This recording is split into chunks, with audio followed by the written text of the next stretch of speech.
This is a YouTube live stream that has been running for 12 hours straight. No computer. No cloud server. No monthly bill. It is running on a 5-year-old Android phone sitting on my desk. Everything you see is generated in real time by a Python script.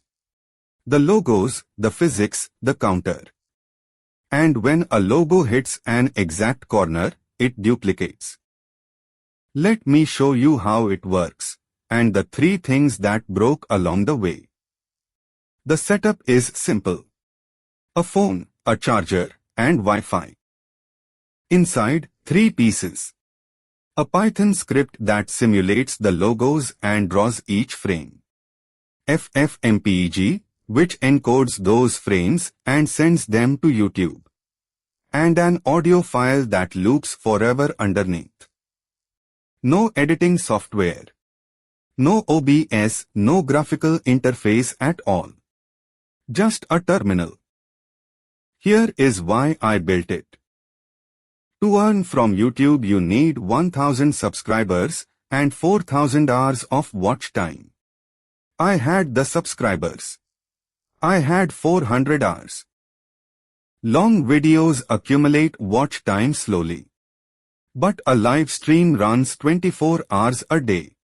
If even 2 people leave it playing, that is 48 hours of watch time in a single day.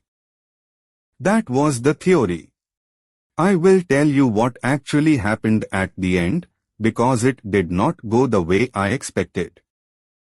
Here is the core idea, and it is the part most people get wrong.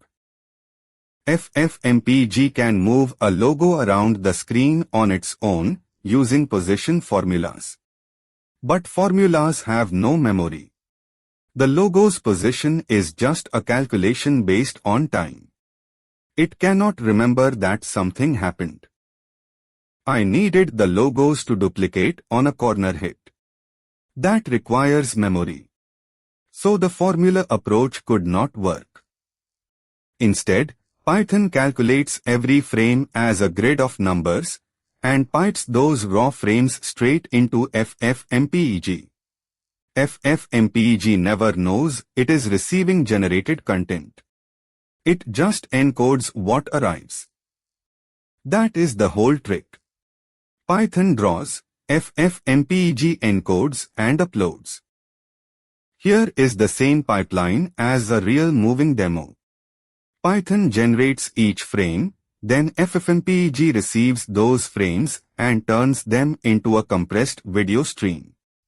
Think of Python as the artist and FFmpeg as the camera plus delivery truck. Python decides what every frame looks like.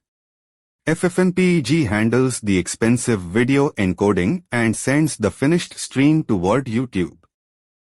This split is useful because Python is flexible but slow at video compression, while FFmpeg is extremely good at encoding.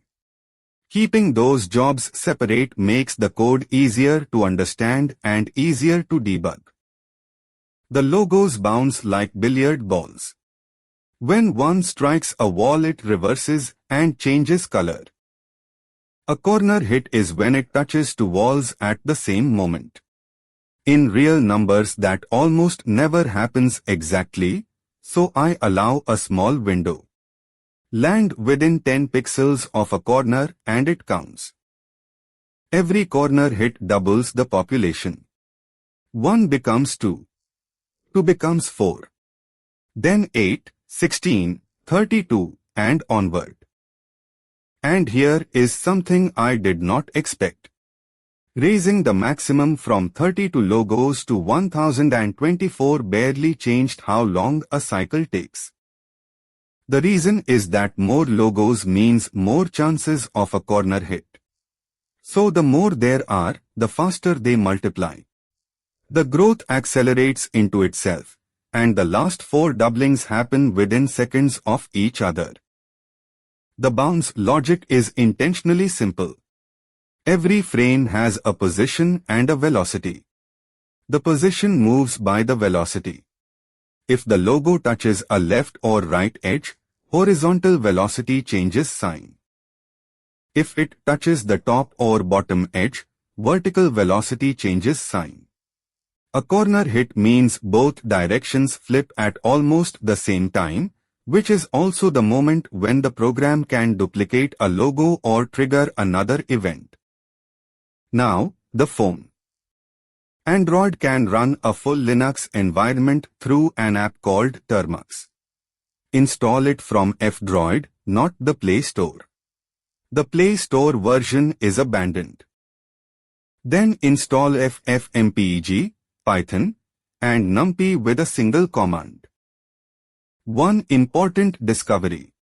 This phone has a hardware video encoder built into the chip. Using it instead of software encoding dropped the processor load dramatically, and the phone stayed cool.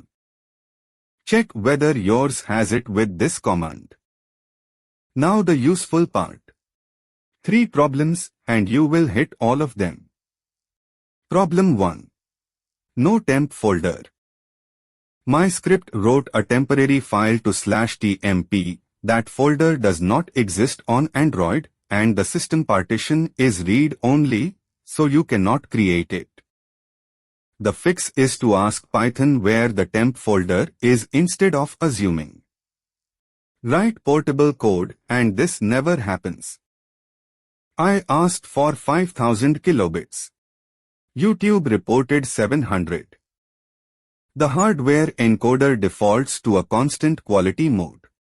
My screen is mostly black, so it decided a low bitrate was enough. That is fine, until the screen fills with 500 logos and it falls apart.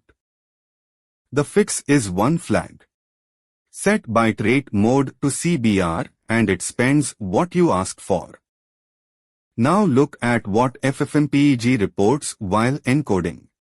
For a long-running live stream, consistency matters more than a brief quality spike. A controlled bitrate gives YouTube a predictable stream and reduces sudden bandwidth jumps. The exact bitrate you should use depends on resolution, frame rate, codec, and connection quality, so treat the numbers in this experiment as an example rather than a universal preset. This one matters most. A phone plugged in at 100%, running hot, for months, will swell the battery. That is a real hazard. Many phones now have bypass charging. It powers the phone directly from the charger and leaves the battery alone. Look for battery care or charging limit in your settings. Do not skip this. For a 24-hour project, power and heat are part of the software design. Keep the screen off when possible, avoid fast charging if the phone is already hot, remove a thick case if it traps heat, and test temperature for several hours before leaving the device unattended. Old batteries deserve extra caution. So, 12 hours of streaming. 2 views. Let me be honest with you, because most videos like this are not. The technology worked perfectly. The stream ran, the encoder held up, the phone stayed cool. Every technical goal was met. But nobody watched. Here is what I misunderstood. YouTube recommends live streams that already have viewers. With 0 viewers you are invisible. And unlike a normal video, a stream does not build up in search results over time. A live stream is a great way to keep an audience.